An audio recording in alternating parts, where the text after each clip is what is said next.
आराधक आराधना भक्ति आउ मु आराधक आराधन मग्न कराउथिबा पूजा। नारदंग ठारू शिवपुत्र खबर शुणा सत्वे भी दिति को किछि भी फरक पड़ेनी।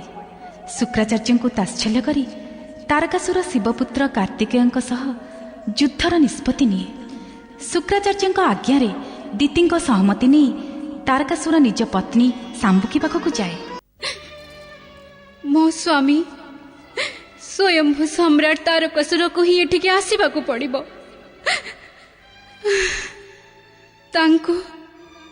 तांकर भावी संतान मानकर मोह एठिके आसीबा पई विवश करिदब। से आसीबे, अवश्य आसीबे। स्वयंभू स्वामी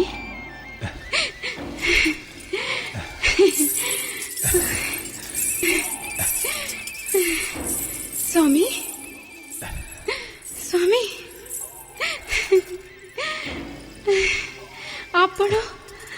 आपण मोर करुण डाक शुणी आसीगले ना स्वामी। मु केते दीर्घ प्रतीक्षा कले आपण को पाई, किंतु आपण तो स्वर्ग सुखरे हजि जाए निजर से पत्नी को भी भूली गले, जी कि केते दीर्घ प्रतीक्षा पर आपण को पाइथिला। नहीं संभुकी, मु तुमको मुहूर्त को पाई भी भूली नहीं। प्रकृत रे मु से समय शिवपुत्र कार्तिकेय को वध करिवार योजना करुथिले। ये ब्रह्मांक वरदान अनुसारे मो मृत्युर कारण हे जिवो। मो मृत्युर स्वर्गाधिपति तारकासुर मृत्युर नहीं नहीं नहीं, एमिति है न पारे। मु एमिति कदापि भी हबाकू देबिनी। नहीं स्वामी, आपण को आपण आगामी पुत्र राण आपण शिवपुत्र सह युद्धर विचार त्याग करंतु। शंभुकी, ये तुम्हें कौन कहूच? ये तुम्हें कौन कहूच? विवाह पर मिलनर प्रथम राति तमे मते शिवपुत्र को वध करिबो पई असुरों को दिव्य खड्ग प्रदान करथिला। तमे कौन निज पति को शक्तिशाली महापराक्रमी जगरे का पुरुष और भीरुर परिचय दबाकू चाहूच? हाँ नहीं, आपण मो कथा बुझु नांती काहेकि स्वामी। राक्षस देवी मोते स्वप्न देखे सावधान करथिले जे जदि तारकासुर शिवपुत्र सह सम्मुखीन हुए तेबे तार अंत निश्चित। हाँ, जो दिन मो से शिवपुत्र कार्तिक को वध करिबे सही दिन ब्रह्म वाक्यर कथा सहित से राक्षस देवी कथा भी मिथ्या सिद्ध हो। शंभुकी, कौन तमे एमिति मो भावी पुत्र मान को स्वप्नर भय देखी का पुरुष कर दिवाकू चाहूच? हाँ स्वामी, आपण को किए कहला जे मु आपणकर गोटे पुत्र रु अधिक पुत्रंक माता हेबे? स्वयंभू स्वयंभू शंभुकी, मो स्वर्गाधिपति तारकासुर हे संसार किछि भी कथा मो पाई रहस्य नुहे। तम पाखक आसवा पूर्व ही मते ए कथार सूचना मिल जाइथिला जे तमे मोर तीनोटी पुत्र को माता हवाकू जाउछ। स्वयंभू स्वयंभू, ए कथा शुणी मु प्रसन्न हेली, अति प्रसन्न। स्वयंभू माग, तम ईप्सित वरदान माग शंभुकी माग। सतरे स्वामी,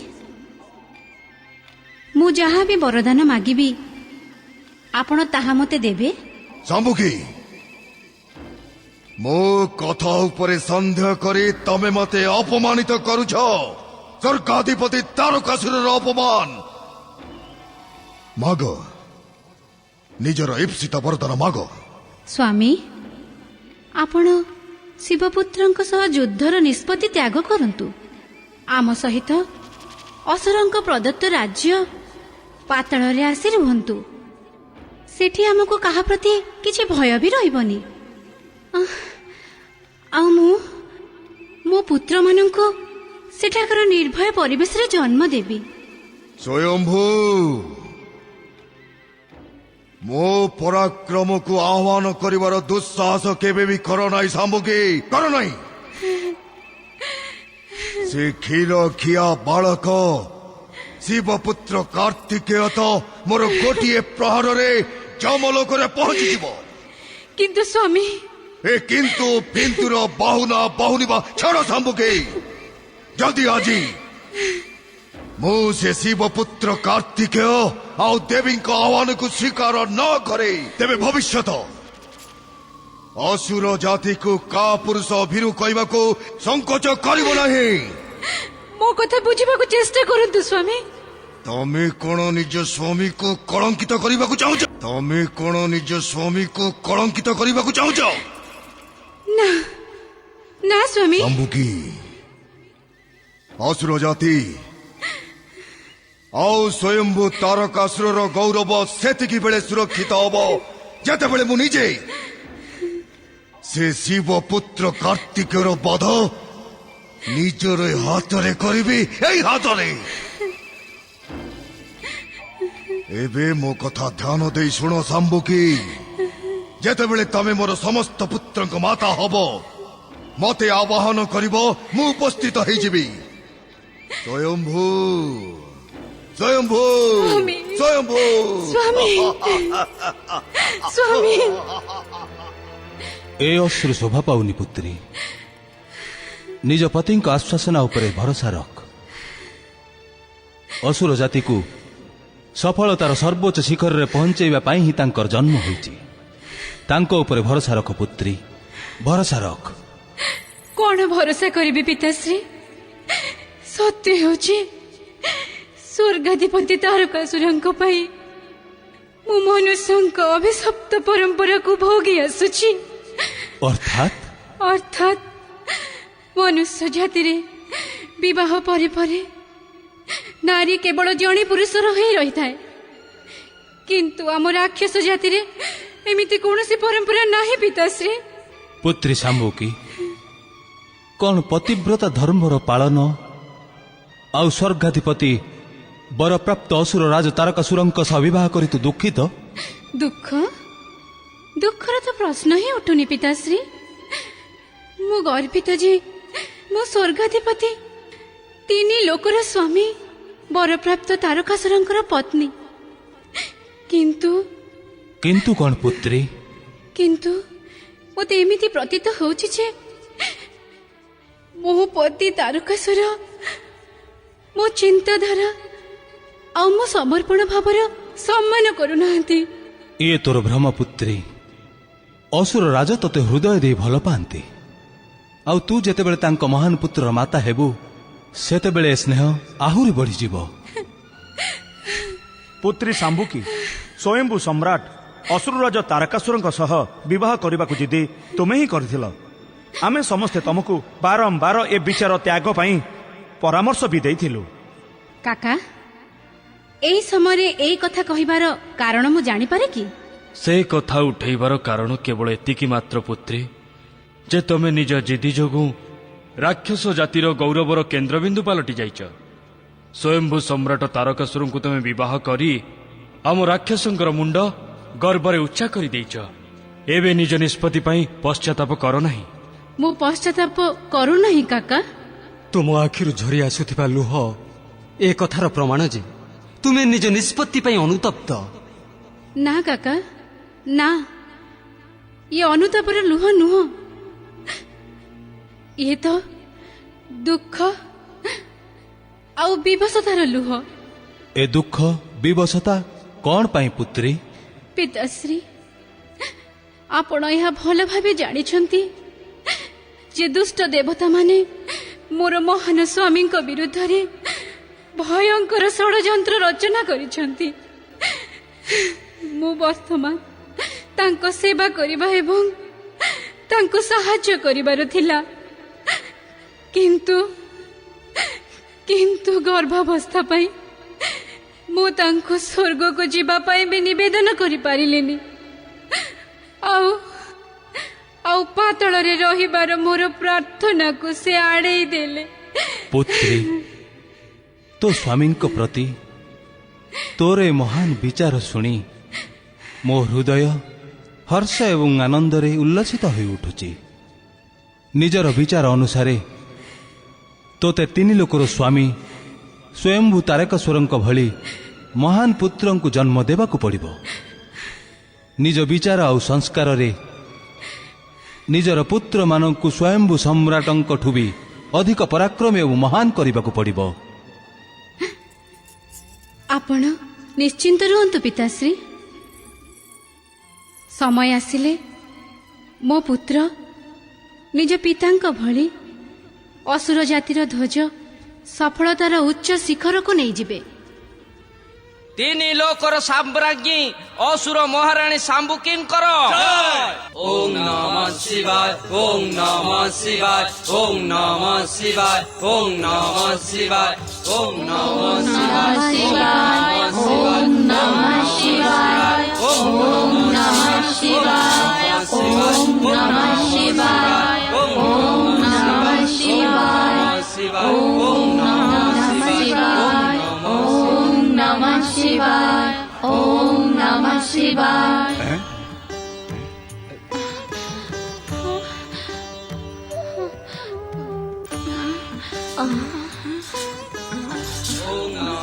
कार्तिकेय पुत्र कार्तिकेय कार्तिकेय कोठी अछ पुत्र कार्तिकेय कार्तिकेय कार्तिकेय तू कोठी तुमे पुत्र कार्तिकेय कोठी अछ पुत्र भोलानाथ आम पुत्र कार्तिकेय कोठी अछि भोलानाथ कोठी अछि भोलानाथ ध्यान भग्न करंतु। ओम नमः शिवाय, ओम नमः शिवाय, ओम नमः शिवाय, ओम नमः शिवाय। कैलासपति भगवान शिव शंकरंकर ନକ୍ଷତ୍ର ଲୋକର କୃତିକମାନଙ୍କୁ କୈଳାସକୁ ସ୍ୱାଗତ। କୁହନ୍ତୁ ଦେବୀ କଣ, ମୁଁ ଆପଣଙ୍କ ପାଇଁ କ'ଣ କରିପାରେ? ଶିବ ଶଙ୍କର, ଆମେ କୈଳାସକୁ ଆପଣଙ୍କ କୃପା ଦୃଷ୍ଟି ପ୍ରାପ୍ତ କରିବା ଇଚ୍ଛାରେ ଉପସ୍ଥିତ। ଆମ ନିବେଦନ ଶୁଣିବା ହେଉ। ମୁଁ ଆପଣମାନଙ୍କ ନିବେଦନ ବିଷୟରେ ଜାଣିଛି। ମୋର ପୁତ୍ରକୁ 10 ବର୍ଷ ଯାଏ ସକୁଶଳେ ଲାଳନ ପାଳନ କରି ଆପଣ ସମସ୍ତେ ମୋ ଧନ୍ୟବାଦ ପ୍ରାପ୍ତ କରିବାର ଅଧିକାର ପାଇସାରିଛନ୍ତି। ଦେବାଦିଦେବ ମହାଦେବ, ଆପଣଙ୍କ ପୁତ୍ର କୁମାର କାର୍ତ୍ତିକେୟ 10 ବର୍ଷ ଯାଏ ଆମର ମାତୃ ସ୍ନେହକୁ ପୂର୍ଣ୍ଣ କରିଛନ୍ତି। ଆମକୁ ଶିବପୁତ୍ରର ପାଳନକାରୀ ମା ହେବାର ଗୌରବ ପ୍ରଦାନ କରିଛନ୍ତି। ସେଇଥିପାଇଁ ଆମେ ଆପଣଙ୍କ ଋଣୀ। ଆପଣ ଏ ସାଧାରଣ କୃତିକାଙ୍କ ଉପରେ ମହାନ କୃପା କରିଛନ୍ତି। ହେଲେ ପ୍ରଭୁ, ପୁତ୍ର କୁମାର କାର୍ତ୍ତିକେୟଙ୍କ ବିଚ୍ଛେଦ ଆମ ସମସ୍ତଙ୍କ ପାଇଁ ଅତ୍ୟନ୍ତ ଦୁଃଖପୂର୍ଣ୍ଣ ସିଦ୍ଧ ହୋଇଛି। ତାଙ୍କ ବିନା ଆମ ଜୀବନ ଅସମ୍ଭବ ଭଳି ଲାଗୁଛି। ଆଉ ଯେବେଠୁ ନନ୍ଦୀ ମହାରାଜ ଆଉ ଅନ୍ୟ ଶିବଗଣ କୁମାରଙ୍କୁ ନେଇ ଆସିଲେଣି, ଆମ ମନରେ ଶାନ୍ତି ନାହିଁ। ମୁଁ ଆପଣଙ୍କ ମନ ଅବସ୍ଥାର ଅନୁମାନ କରିପାରୁଛି। ମହାଦେବ, ଆମ ମନର ଅବସ୍ଥା ଜାଣିବା ପରେ ମୋର ଗୋଟିଏ ପ୍ରାର୍ଥନା ସ୍ୱୀକାର କରନ୍ତୁ। କୋଉ ପ୍ରାର୍ଥନା? ଆମର ପ୍ରାଣ, ଆମ ଜୀବନଧର କାର୍ତ୍ତିକେୟଙ୍କୁ ଫେରେଇ ଦିଅନ୍ତୁ। ତାଙ୍କ ବିନା ଆମ ଜୀବନ ବ୍ୟର୍ଥ ହେଇଗଲାଣି। ଯେଉଁ ଶିବପୁତ୍ର କୁମାର କାର୍ତ୍ତିକେୟଙ୍କ ଲାଳନ ପାଳନ କରିବାର ପରମ ପବିତ୍ର ସୁଯୋଗ ବିଧିର ବିଧାନ ପରମଦେବ ଶ୍ରୀ ମହାଗଣେଶଙ୍କ ମହାନ କୃପାରୁ ତୁମକୁ ପ୍ରାପ୍ତ ହୋଇଛି, ତାଙ୍କୁ ଏବେ ସଂସାରରେ ଅନେକ ଅଲୌକିକ କାର୍ଯ୍ୟ କରିବାକୁ ହେବ। କୁମାରଙ୍କ ଅଲୌକିକ କାର୍ଯ୍ୟରେ ଏହି ସଂସାର ଉଦ୍ଧାର ହେବ। ସଂସାରକୁ ଦୁଷ୍ଟ, ଅତ୍ୟାଚାରୀ ଆଉ ଦୁଷ୍କର୍ମୀ ତାରକାସୁର କବଳରୁ ମୁକ୍ତି ମିଳିଯିବ। ସେଇଥିପାଇଁ କୁମାରଙ୍କର ନକ୍ଷତ୍ର ଲୋକକୁ ଫେରିବା ଅସମ୍ଭବ। ମୋର କୈଳାସ ଲୋକରୁ କେହି ବି ନିରାଶ ହୋଇ ଫେରି ନଥାନ୍ତି, କିନ୍ତୁ ତୁମ ସମସ୍ତଙ୍କର ଇଚ୍ଛା ପୂର୍ଣ୍ଣ କରିବାକୁ ମୁଁ ଅସମର୍ଥ। ମହାଦେବ, ଆମେ ବିଧିର ବିଧାନ କିମ୍ବା ନିୟନ୍ତାଙ୍କ ନିୟତି ଭାଙ୍ଗିବାକୁ ଇଚ୍ଛୁକ ନୁହଁ, କିନ୍ତୁ ନିଜ କଥା ନିସଂକୋଚରେ କୁହନ୍ତୁ। ଆମେ ଆପଣଙ୍କ ଆଜ୍ଞା ମାନି ଏ କଷ୍ଟକୁ ସହିଯିବୁ ଯେ ଆମ ଧନ କୁମାର କେବେ ବି ନକ୍ଷତ୍ର ଲୋକ ଫେରିବେନି। କିନ୍ତୁ ତାଙ୍କ ଦର୍ଶନ କରିବା କ'ଣ ଆମ ପାଇଁ ଏବେ ଅସମ୍ଭବ? ଉତ୍ତର ଦିଅନ୍ତୁ ମହାଦେବ, ଆମେ କ'ଣ ଆମ ପ୍ରିୟ କୁମାରଙ୍କୁ ଦର୍ଶନ କରିପାରିବୁନି? କାର୍ତ୍ତିକେୟ ନିଜ ମାତା ପାର୍ବତୀଙ୍କ ପାଖରେ ଅଛନ୍ତି। କାର୍ତ୍ତିକେୟଙ୍କୁ ଭେଟିବା ପାଇଁ ମୁଁ ତୁମକୁ ରୋକିବିନି, କିନ୍ତୁ ଥରଟିଏ ଭେଟିବା ପରେ ତୁମମାନଙ୍କ ସ୍ନେହର ଜୁଆର କୂଳ ଲଙ୍ଘନ କରିବ। ନକ୍ଷତ୍ର ଲୋକ ଫେରିବା ପରେ ବିଚ୍ଛେଦ ଭାବନା ଅଧିକ ଦୁଃଖଦାୟକ ସିଦ୍ଧ ହେବ। ସେଥିପାଇଁ ଉଚିତ ଏହା ହେବ ଯେ ତମେମାନେ ସାକ୍ଷାତ ନ କରି ଫେରିଯାଅ। କୃତିକାଗଣ ଜନକଲ୍ୟାଣ, ଲୋକହିତ ଏବଂ ବିଶ୍ୱ ବନ୍ଧୁତ୍ୱରେ ସଂକଳ୍ପବଦ୍ଧ ବ୍ୟକ୍ତିକୁ ତ୍ୟାଗ କରିବାକୁ ତ ପଡ଼ିଥାଏ। ମୁଁ ଭଲ ଭାବେ ଜାଣିଛି ଯେ କୁମାରଙ୍କୁ ଭେଟିବାକୁ ନ ଦେବାର ମୋର ନିଷ୍ପତ୍ତି କଠୋର ଆଉ ନିଷ୍ଠୁର, ଯାହା ତୁମ ପାଇଁ ବିଷପାନ ସହ ସମାନ। ଭାବେ ଦେଖ, ଇଏ ତ ସଂସାର ପାଇଁ ଆବଶ୍ୟକ। ମହାଦେବ, ସଂସାରର କଲ୍ୟାଣ ନିମିତ୍ତ ବିଷପାନ କରିବା ପାଇଁ ଆମେ ଶପଥ ନେଇପାରିବୁ, କିନ୍ତୁ ଆପଣଙ୍କ ଭଳି ଆମ ପାଖରେ ସାମର୍ଥ୍ୟ ନାହିଁ। ଆମେ ସାଧାରଣ କୃତିକା, ଆମର ଏଭଳି କଠୋର ପରୀକ୍ଷା ନିଅନ୍ତୁନି। ମହାଦେବ, କୁମାରଙ୍କ ବିଚ୍ଛେଦରେ ଦୁଃଖୀ ହୋଇ ଏମିତି ନ ହଉ, ଆମେ ଆତ୍ମହତ୍ୟାର ପନ୍ଥା ବାଛି ନେବୁ। ମହାଦେବ, ହେ ଆଶୁତୋଷ ଭଗବାନ ଶିବ ଶଙ୍କର, ଆମକୁ ଆପଣଙ୍କ ଦ୍ୱାରରୁ ନିରାଶ କରି ଫେରେଇ ଦିଅନି। ଆମକୁ ଥରଟିଏ କୁମାରଙ୍କୁ ଦର୍ଶନ କରିବାକୁ ଦିଅନ୍ତୁ ଭୋଳାନାଥ, ଆମକୁ ଥରଟିଏ ଦର୍ଶନ କରିବାକୁ ଦିଅନ୍ତୁ। ଥରଟିଏ ମାତ୍ର କୁମାରଙ୍କୁ ଦର୍ଶନ କରିବାକୁ ଦିଅନ୍ତୁ ଭୋଳାନାଥ। ଭୋଳାନାଥ, କୃତିକାଗଣ, ତୁମର କରୁଣ ପ୍ରାର୍ଥନାକୁ ଅସ୍ୱୀକାର କରିବା ମୋ ପାଇଁ ଅସମ୍ଭବ, କିନ୍ତୁ ତୁମ ପ୍ରାର୍ଥନା ସ୍ୱୀକାର ହେଉ ୟା ପୂର୍ବରୁ ଏତିକି ଅବଶ୍ୟ ବିଚାର କର ଯେ ତୁମକୁ ଦେଖିବା ପରେ କୁମାରଙ୍କ ଦଶା ତୁମଠୁ ଅଧିକ ଦୟନୀୟ ହେଇଯିବନି ତ? ମହାଦେବ, ଆମେ ତ ସାଧାରଣ କୃତିକା, କିନ୍ତୁ ସିଏ ମାୟା, ମୋହ, ଦ୍ୱେଷ, ପାପ ଆଉ ଅହଙ୍କାରର ମୁକ୍ତ ଶିବପୁତ୍ର। ଆମେ ମୋହ ମାୟାର ବନ୍ଧନରେ ପଡ଼ିପାରୁ, କିନ୍ତୁ କୁମାରଙ୍କୁ ମାୟାର ବନ୍ଧନ ସ୍ପର୍ଶ କରିବାର ଦୁଃସାହସ ବି କରିପାରିବନି। ନନ୍ଦୀଶ୍ୱର, ଆଜ୍ଞା ସ୍ୱାମୀ। ଦେବୀ ପାର୍ବତୀଙ୍କ ପାଖକୁ ଯାଇ କୁମାର କାର୍ତ୍ତିକେୟଙ୍କୁ ନେଇ ଆସ, ଆଉ ତାଙ୍କୁ ନିଜ କୌର୍ତ୍ତିକା ମାତାଙ୍କ ସହ ଭେଟିବାର ବ୍ୟବସ୍ଥା କର। ଯଥାଜ୍ଞା। ଦେବାଦିଦେବ ମହାଦେବ ଶିବ ଶଙ୍କରଙ୍କର ଦେବାଦିଦେବ ମହାଦେବ ଶିବ ଶଙ୍କରଙ୍କର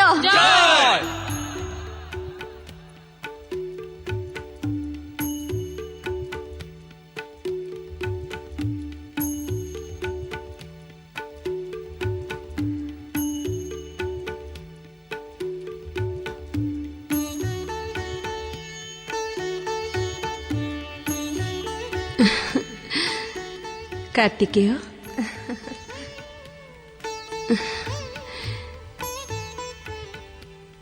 କୁମାର କାର୍ତ୍ତିକେୟ, ତୁମେ ଦେବସେନାପତି ହେଇସାରିଛ, ଆଉ ଶୀଘ୍ର ତୁମର ଯୁଦ୍ଧ ମହାଭୟାନକ ରାକ୍ଷସ ତାରକାସୁର ସହ ହେବ।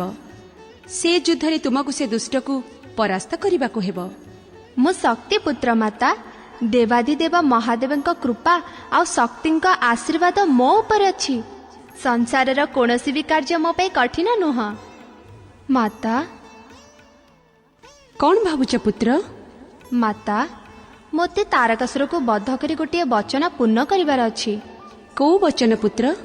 ମୁଁ ମୋର 6 ଜଣ କୃତିକା ମାତାଙ୍କୁ ସଂସାରର କଲ୍ୟାଣ ପାଇଁ ଅସ୍ତ୍ର ଉଠେଇବାକୁ ଯେଉଁ ବଚନ ଦେଇଥିଲି, ତାହା ମୁଁ ତାରକାସୁରକୁ ପରାସ୍ତ କରି ହିଁ ପୂର୍ଣ୍ଣ କରିବି। କିନ୍ତୁ ପୁତ୍ର, ତାରକାସୁର ବରପ୍ରାପ୍ତ ଆଉ ଭୟଙ୍କର। ମୁଁ ଜାଣିଛି ମାତା, ଥରଟିଏ ତାକୁ ନକ୍ଷତ୍ର ଲୋକରେ ବି ଦେଖି ସାରିଛି। ପରମଦେବ ଶ୍ରୀ ମହାଗଣେଶଙ୍କ ପ୍ରହାରରେ ସେ କାପୁରୁଷଙ୍କ ଭଳି ପଳେଇ ଯାଇଥିଲା। ଏବେ ମୁଁ ଆପଣଙ୍କ ଆଶୀର୍ବାଦରୁ ତାକୁ ନିଶ୍ଚିତ ସମାପ୍ତ କରିଦେବି ମାତା। ମୋର ଆଶୀର୍ବାଦ ଆଉ ତୁମକୁ ପାଳନ କରିଥିବା 6 ଜଣ କୃତିକା ମାତାଙ୍କ ଦିବ୍ୟ ଯୁଦ୍ଧ ବିଦ୍ୟା ତୁମ ପାଖରେ ଅଛି।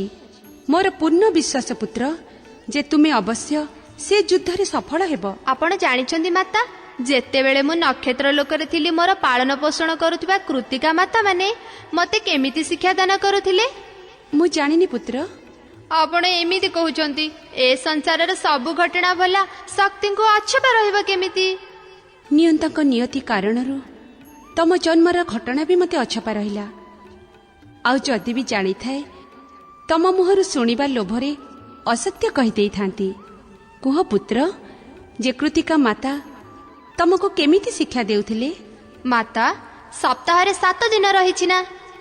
ହଁ ପୁତ୍ର, 6 ଦିନ ଯାକ ମୋର ଜଣେ ଜଣେ କୃତିକା ମାତାଙ୍କର ଥିଲା, ଯିଏ ନିଜ ନିଜ ବିଷୟରେ ଶିକ୍ଷା ମତେ ଦେଉଥିଲେ। ଆଉ ଅନ୍ତିମ ସପ୍ତମ ଦିନଟି ବିଶ୍ରାମର ଦିନ ଥିଲା। ସେଦିନ ମୁଁ ମୋର 6 ଜଣ କୃତିକା ମାତାଙ୍କ ସହ ନକ୍ଷତ୍ର ମଣ୍ଡଳ ବୁଲି ଦେଖୁଥିଲି। ତମର ଏବେ ବି ନକ୍ଷତ୍ର ଲୋକର ସ୍ମରଣ ଅଛି ପୁତ୍ର?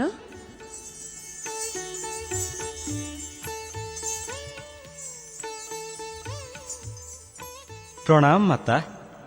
ମୁଁ ଭୋଳାନାଥଙ୍କ ସନ୍ଦେଶ ନେଇ ଆପଣଙ୍କ ପାଖରେ ଆସି ଉପସ୍ଥିତ ହୋଇଛି। କି ଖବର ଦେଇଛନ୍ତି ସ୍ୱାମୀ? ମାତା, କୁମାରଙ୍କୁ ଭେଟିବାକୁ ନକ୍ଷତ୍ର ଲୋକରୁ ୟାଙ୍କୁ ପାଳନ କରିଥିବା 6 ଜଣ କୃତିକା ମାତା ଆସିଛନ୍ତି। ଭଗବାନ ଭୋଳାନାଥ କୁମାରଙ୍କୁ ସମାଧିସ୍ଥଳକୁ ନେବାର ଆଦେଶ ଦେଇଛନ୍ତି। କୋଉଠି ଅଛନ୍ତି ମୋ କୃତିକା ମାତା ମାନେ? ମାତା, ସେ 6 ଜଣ କୃତିକା ମାତାଙ୍କ ଦୁଃଖ ମୁଁ ଦେଖିପାରୁନି। କୁମାରଙ୍କ ବିଚ୍ଛେଦରେ ସେମାନେ ଭାଙ୍ଗି ପଡ଼ିଛନ୍ତି ମାତା।